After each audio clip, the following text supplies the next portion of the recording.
GKFX Prime presents the Market Analysis Webinar. Hello everybody, and welcome to another edition of this weekly webinar.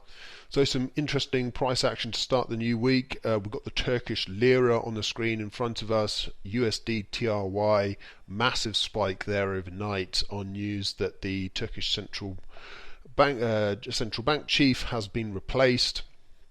He had been bringing some more sort of hawkish order to the central bank of late, and we had, you can see here, after months and months, if not years, if we go on to the weekly chart of prolonged dollar strength versus the lira, we actually saw a bit of a kind of signs of a top coming in, some decent strength. Actually, the Turkish lira had been one of the best performing currencies this year, but almost erased that entire set of strength in just a day.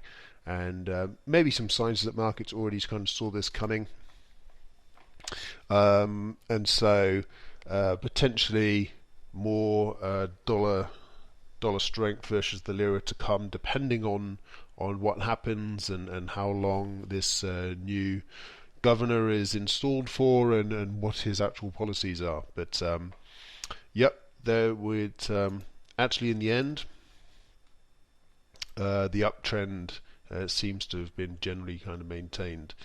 So that's one to look out for. Otherwise, in currency markets, it's been a story of dollar strength. There's somewhat modest dollar strength given the jump in the bond yields, especially after such a dovish Fed. So I think that's what the dollar is grappling with. Bond markets are showing higher yields, but the Fed is very dovish. So normally a dovish Fed is a weak dollar situation, but obviously the other central banks are weak too. So we'll dig into some of the technical charts on that one. We'll have a look at gold and oil, of course, as well. And just taking did get a request to have a look at the DAX index. So just replaced silver, but obviously if you do want us to continue covering silver, yes, send us a comment on that, and happy to do so. Right, let's jump into the euro. This is our daily chart for the euro. And you can see that basically we came down just towards the 200-day moving average. If I zoom us out a little bit, you can see we banged into the 200-day moving average just about, had a bit of a relief rally, but basically have been capped at the 120 round number, or just underneath, and we're consolidating basically between the 200-day moving average and the 120 big round number. So euro trying to pick its direction. Obviously, if we did get a more sustained move below the 200-day moving average, that can be an important gauge of what the long-term trend is.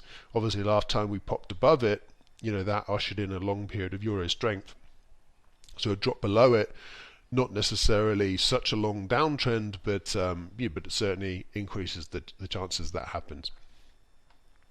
In the short term, we just have this trading range to deal with. We have the recent highs here.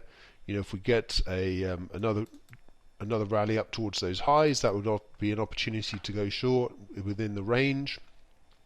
But a break of those highs and a break through 120 could mean that actually this corrective phase is over and we're getting a rally back up to 21.22. So it's one of those turning points for the moment. We're in a correction. It's potentially a good dip to buy into if this long-term uptrend is continuing, but of course it might not continue. We might get a drop through the 200-day moving average, and I think if we do get down below the 200 moving average towards 118, it's probably not going to take too long to get down to 116 and test those prior lows. Right, moving on to the British pound, similar situation. We've got a very strong resistance coming in again at a big round number at the 140 mark. So yeah, it really is a story of the dollar trying to find its way, and these other major currencies trying to end the correction they've been in. So far, not quite achieving it. I'm looking out for. By the way, I've just installed on these currency charts. I've just installed an indicator to plot the round numbers. It's a bit easier. This particular indicator, I've got a few of them. This one seems to work okay for the currencies. OGT round numbers version 1.0, just for your interest. Doesn't work so well on the indices and gold, where the pip values are different. So if anyone knows a good round numbers indicator for those other markets, feel free to drop a comment in the video. That'd be useful. But what you can see I've highlighted here is basically shaded the area which was this kind of consolidation zone thereabouts. It's also 137 to 136. 137 would, if we drop straight down there now, would kind of coordinate with this rising trend line, and 136 is kind of the lows through here, excluding this little spike. So that to me feels like a zone of interest should the price drop again. We've got the rising trend line, we've got the old lows there. If this uptrend is continuing, that could be the next area to try and buy into, somewhere within that 100 pip zone. We're a fair way above the 200-day moving average, so it certainly could correct a lot further than there. But if this uptrend is going to continue at roughly the same pace, that might be an area of interest. Moving on to dollar yen, very tight trading range here. I would assume, based on this price action, that even though we've seen a few kind of long wicks on the top side, we've seen a few long wicks on the bottom side too. So a lot of uncertainty about what to do next. Naturally, it'd be tempting to sell it from such high levels after such a big rally. But actually, I'm more inclined to, given how sideways it's trading, I'm inclined to just wait for a little dip down towards these lows and just assume that this is a sideways consolidation before more upside. If we break down below those lows, maybe we just tag 108, and again that might attract some buying interest, because we got just above 109, so maybe a drop down to the previous round number at 108 again could attract a bit more buying interest. The trend is very much up, and there's not really any particular evidence that it's reversing. We're just treading water, going sideways a little bit. We are overbought on a daily basis, and I think that kind of explains what's going on at the moment. We're overbought, so we're treading water a bit. We're coming off overbought levels now. You can see as the price drops today, it's taken us below the 70 overbought level on the RSI, and as we come out of overbought levels, that then makes it a bit more attractive to buy again. You're not at risk of buying at the top. Okay, moving on to Bitcoin. So kind of a rough trend in place here. This is our H4 chart. You can see we've got the 200 period moving average, that trend line coming through there. If we can zoom out to the daily chart, you can kind of see it's a little bit difficult to plot this price action. It's been so explosive, but generally speaking, we're uptrending. We're still looking for opportunities to get into this trend. We're not a million miles away from the record highs above 60,000. We're around 57,000 at the moment. It does look like it's stalling a little bit. So I mean, if we talk about this as the record high from February, we only kind of toyed around and just about held above it. This to me at the moment, it looks like a false breakout, and if that's the case, we could be on the cusp of another sharp dip. All the news is still quite supportive. All the big influencers interested in Bitcoin, all talking very strongly. A lot of interest in NFTs at the moment. So a lot of kind of generally good stuff, but you could argue a lot of it's been priced in. Probably you want to stay bullish on Bitcoin while we're above this rising trend line. You can draw it in different ways. I kind of cut off this low down here, but you could draw a slightly more conservative one here, but that only connects to two lows, but you could draw it through there. Something along those lines. If we have a false breakthrough here and then we start dropping below these trend lines, that would be some confirmation that maybe this uptrend has run out of steam. And then you'd be looking back down at these major levels down here as a first kind of resting point. And below there, and that would be a kind of major longer term change in trend on our daily chart.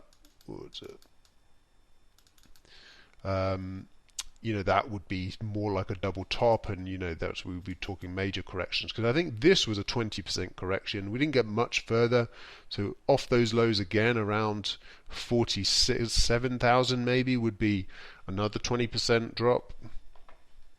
And also some interesting RSI bearish divergence on a daily basis here as well. So you can see here it's a higher high, and then lower high, and then another lower high. Looks like it's coming in on a third occasion, not even quite making it above 70. So does sort of feel a bit toppy in Bitcoin. As I say, let's not try and predict things. For the moment, it's an uptrend, and we'll stick with that.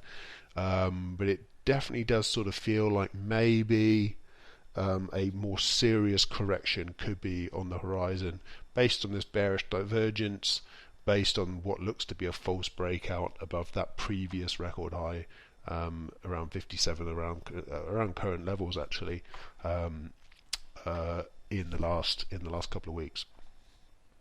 So let's look out for that. Potentially very good opportunity on the short side for Bitcoin. But obviously it's a very volatile asset, and generally pretty bullish. So if you are going short, you definitely need to be watching your stop losses closely. Right, moving on to the DAX index, which we had a bit of interest in.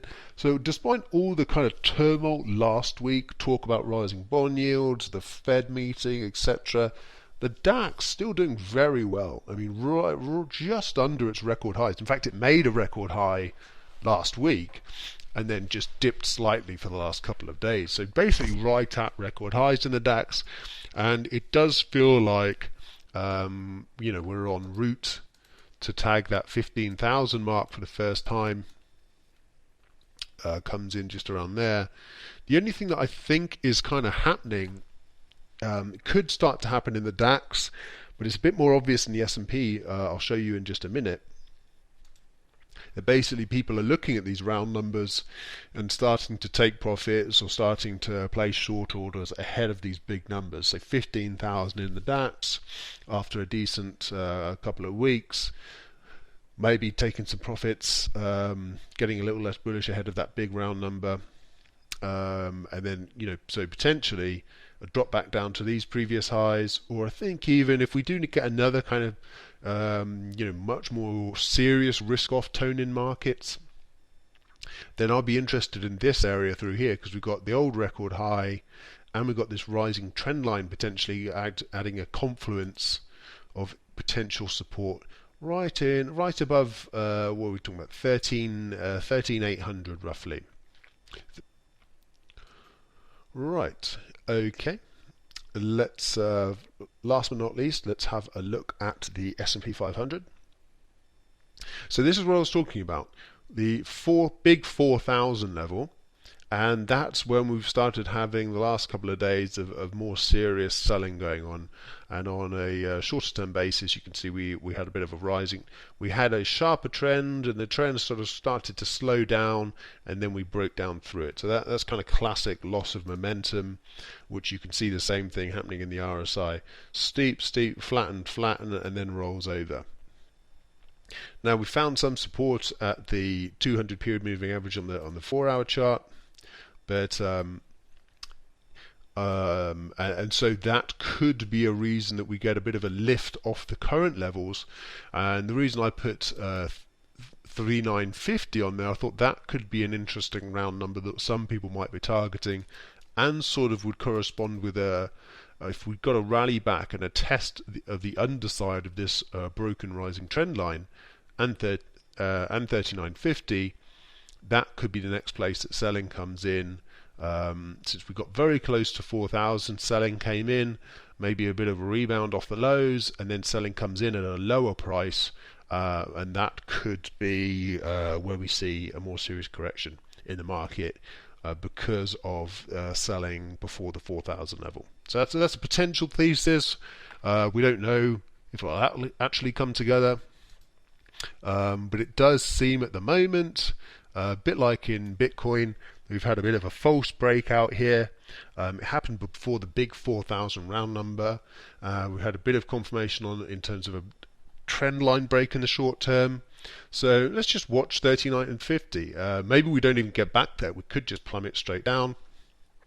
But I think, given that it's a bull market, it's a rising uptrend. People are probably going to try and buy this dip from last week, and let's see if they can carry it up to 39.50. Maybe let's see what the sellers come up with. Also, some bearish divergence to note on the S&P 500 as well. Okay, that's it. Thank you very much for watching this week. Hope that was useful. And if there are some other markets you'd like us to cover, please drop a comment. If you like the video, please click the like button and make sure to subscribe to the channel so you don't miss next week's video. Thanks everyone. Good luck trading this week.